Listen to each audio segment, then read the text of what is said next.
Hello everyone, আসসালামু আলাইকুম। সবাইকে শুভেচ্ছা জানিয়ে শুরু করছি আজকের রেসিপি। রাতের বেঁচে যাওয়া ভাত কিভাবে রান্না করলে দুর্দান্ত মজার হয় আর বাড়ির ছোট বড় সকলেই খেতে কিন্তু অনেক পছন্দ করবে।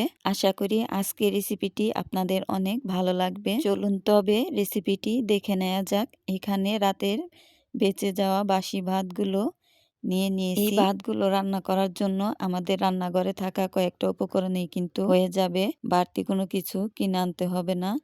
আর এই ভাতগুলো ভাজার জন্য যা যা লাগবে সবকিছু কিন্তু এখানে কেটে ধুয়ে পরিষ্কার করে নিয়েছি। আর এবার আমি একটা কড়াই চুলায় বসিয়ে দেব।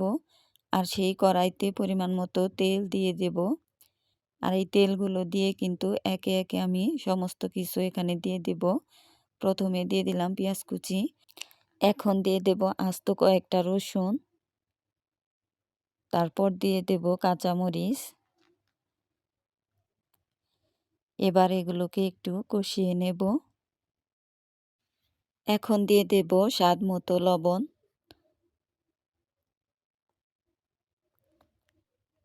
আবার লবণগুলো দিয়ে আরেকটু নাড়াচাড়া করে দিলাম।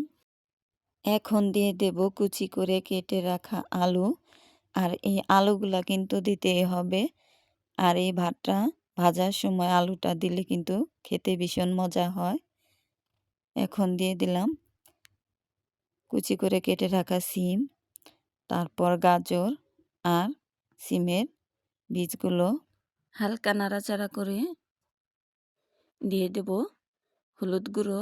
এখানে আমি 2 টেবিল চামচ হলুদ গুঁড়ো দিয়ে দিয়েছি কালারটা ভালো আসার জন্য। মরিচের গুঁড়ো দিয়ে দেব 2 টেবিল চামচ।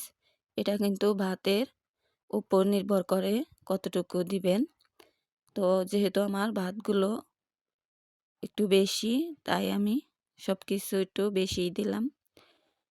আর এবার এগুলোকে নেড়ে চেড়ে কষিয়ে নিতে হবে।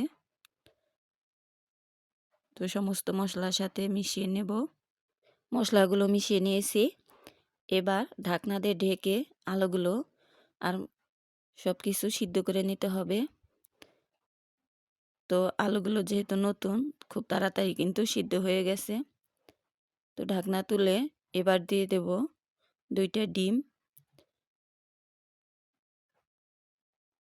আর এই ডিমটা কিন্তু অপশনাল, আপনারা চাইলে দিতেও পারেন, আবার না দিলেও কিন্তু খেতে অনেক ভালো লাগে। তো ডিমটা দিলে খেতে একটু বেশি ভালো লাগে। এখন ভাতগুলো দিয়ে দেব।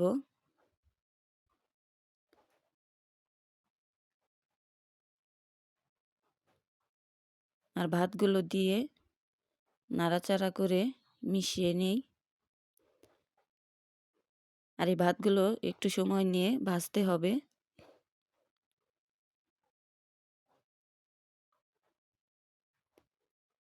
এবার দিয়ে দেব ধনিয়ার পাতা কুচি করে রাখা। আর এভাবে আপনারা ভাত ভাজি করে খেলে কিন্তু অনেক মজার হয়। একবার বাড়িতে ট্রাই করে দেখবেন, এটা কিন্তু সত্যি দুর্দান্ত। একবার খেলে আপনি কিন্তু এটা কখনোই আর ফেলে দিবেন না।